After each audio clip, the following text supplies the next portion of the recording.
Yeah, so what you've seen today is you've had a rare glimpse of our infant gorilla Afia out on Gorilla Island exploring, and she's come out today accompanied by one of her hand rearers, Jo, who brings her out onto the island, carrying her on her back. And the reason we carry on our back is this is what gorillas would do in the wild. So gorilla mums actually carry their infants on their back in kind of a piggyback style, and we have to let Afia do that so she can learn it and grip really strongly. So we do take her out on the island on our backs.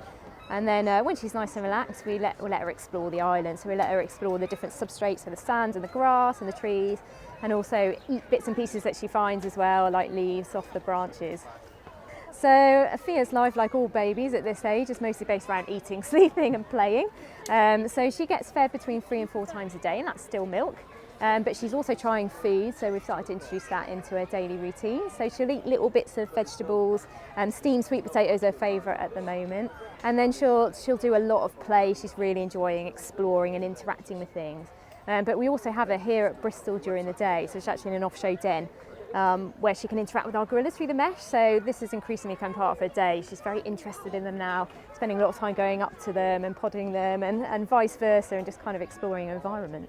Yeah, it's a really good question, and it is a difficult and complicated process really. I mean, like you say, she's being hand reared at the moment, but the reason we have her here in the zoo every day is so that she's really used to the building that she's going to essentially live in and used to the gorillas she's going to live with.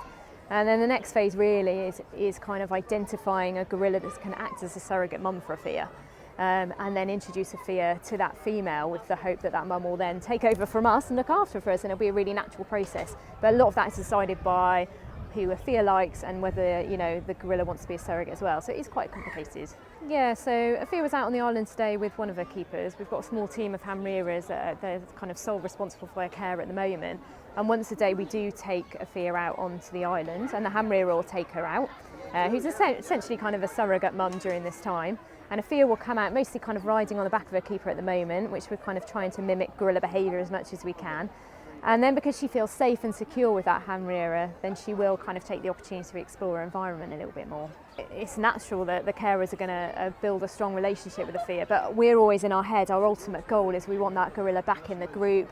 We want her to have as much as a normal gorilla life as possible. So for us, the real triumph and what we'll be really proud of is to see Afia back into that group, being a gorilla.